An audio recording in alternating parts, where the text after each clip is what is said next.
Paz do Senhor Jesus, irmãos. Eu gostaria de comentar com os irmãos aqui um pouquinho Evangelho de São Lucas, no capítulo 5, a partir do versículo 1. A pesca maravilhosa. E aconteceu que, apertando-o a multidão para ouvir a palavra de Deus, estava ele junto ao mar de Genezaré. E viu estar 2 barcos junto à praia do lago, e os pescadores, havendo descido deles, estavam lavando as redes. E entrando num dos barcos, que era o de Simão, pediu-lhe que o afastasse um pouco da terra, e assentando-se, ensinava do barco a multidão. E havendo acabado de falar, disse a Simão: Faze-te ao mar alto, e lançai as vossas redes para pescar.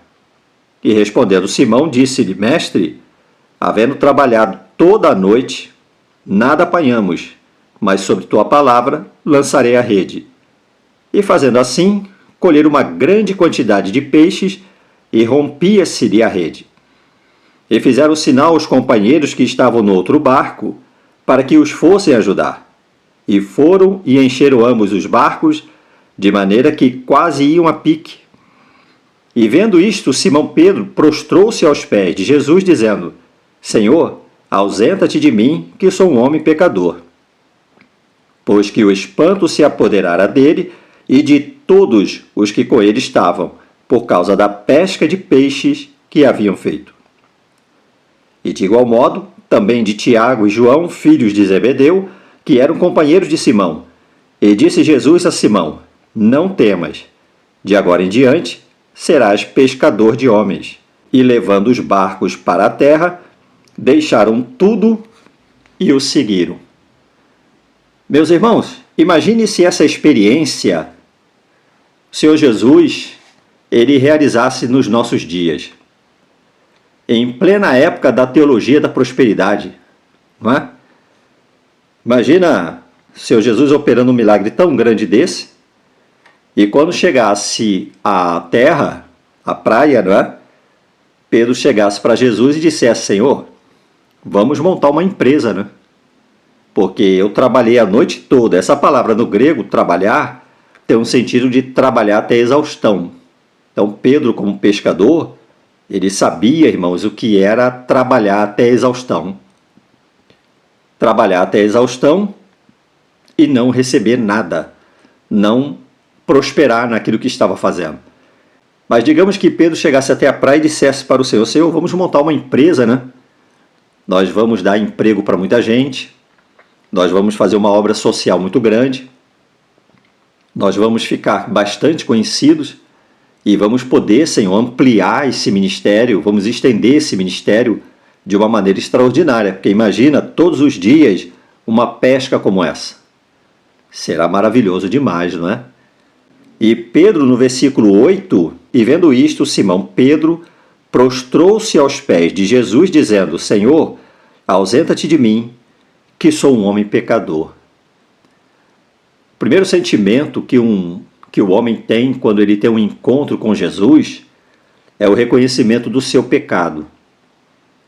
É muito curioso, né, que nós temos visto hoje pessoas que dizem ter experiências profundas, experiências pessoais com o Senhor Jesus, mas não tem experiência de arrependimento.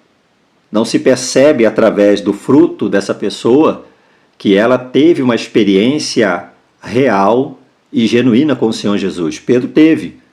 Tanto é que ele diz: ausenta-te de mim, que sou um homem pecador. Mas Pedro estava diante de um milagre no seu negócio.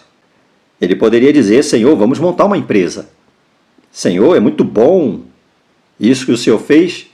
Nós vamos prosperar. Nós vamos crescer. Quem não quer seguir alguém que faz um milagre como esse?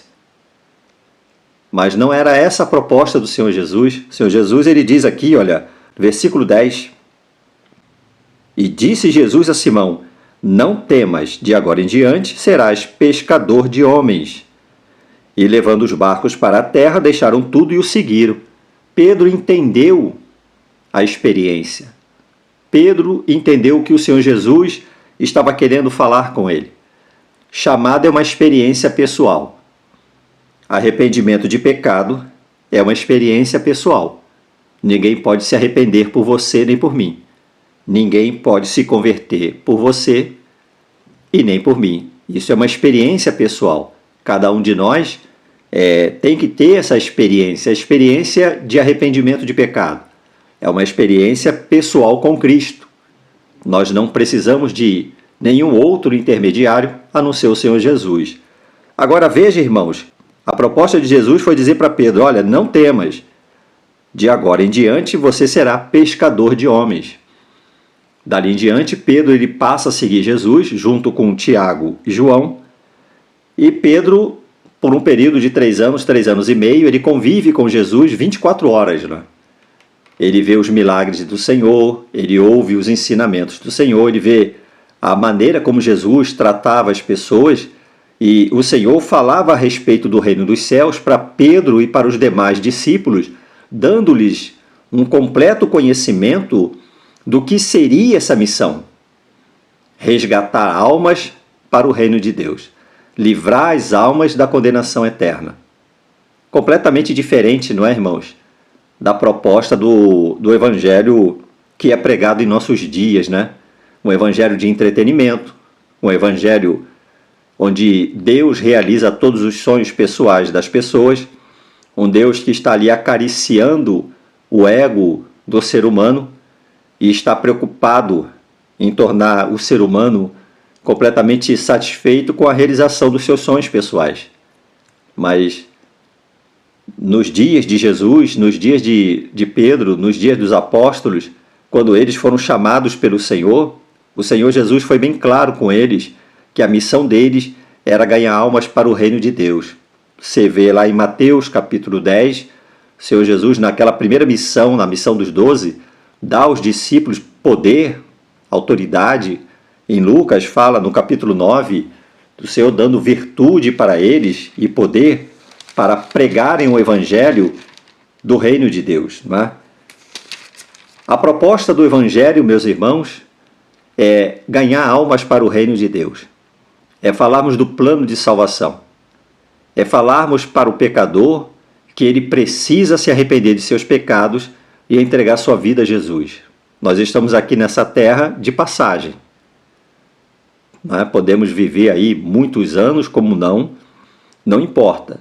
Mas é certo que um dia teremos que partir para a eternidade. E a maneira como nós vamos partir para a eternidade e a maneira como vamos nos deparar com essa eternidade vai depender da decisão que tomarmos aqui nesta vida. O evangelho da realização de sonhos pessoais, o evangelho da prosperidade, o evangelho da brincadeira, do entretenimento, onde muitos movimentos chamados de igreja têm se tornado um clube, uma reunião social, um local para a satisfação da vontade do homem, para a realização dos projetos pessoais. Igrejas aí colocando todo tipo de entretenimento, todo tipo de ocupação, a fim de agradar as pessoas, os membros, entre aspas, não é? Os crentes, não estão preocupados, meus irmãos, com o estado eterno das almas. Podemos ver aqui, meus irmãos, em Efésios capítulo 2, olha o que diz aqui a partir do versículo 5. Estando nós ainda mortos em nossas ofensas, nos vivificou juntamente com Cristo, pela graça sois salvos, e nos ressuscitou juntamente com Ele, e nos fez assentar nos lugares celestiais em Cristo, para mostrar nos séculos vindouros as abundantes riquezas da sua graça, pela sua benignidade para conosco em Cristo Jesus. Porque pela graça sois salvos por meio da fé. E isso não vem de vós, é dom de Deus. Não vem das obras, para que ninguém se glorie. Porque somos feitura sua, criados em Cristo Jesus para as boas obras, as quais Deus preparou para que andássemos nela. Veja que o evangelho de Jesus é o evangelho de transformação de vida. Obras que glorificam o nome do Senhor. Nós fomos, meus irmãos, chamados para uma obra eterna. O resgate de almas. Há muitas pessoas preocupadas com política, As igrejas estão se envolvendo na política, as pessoas estão preocupadas com a economia, as pessoas estão tensas, estressadas, mas o povo de Deus, aqueles que verdadeiramente entendem a chamada do reino de Deus, devem estar focados na eternidade, devem estar focados na proposta do Evangelho, que é ganhar almas para o Senhor Jesus. Daqui a pouco, tudo isso vai passar. E a eternidade, meus irmãos, ela nos aguarda. E o caminho para a eternidade é o Senhor Jesus. E não dá para passar 2 de cada vez, não é? É 1 de cada vez, irmão. Não posso levar minha esposa não pode me levar, você não pode levar seu filho. A entrada, ela é individual. Arrependa-se de seus pecados, reconheça Cristo como seu único e suficiente Senhor e Salvador, siga-o, obedeça-o, para que na eternidade você não venha lamentar não ter tomado a decisão correta, tá bom? Fica atento aos conselhos da palavra de Deus. Que Deus te abençoe, no precioso nome de Jesus.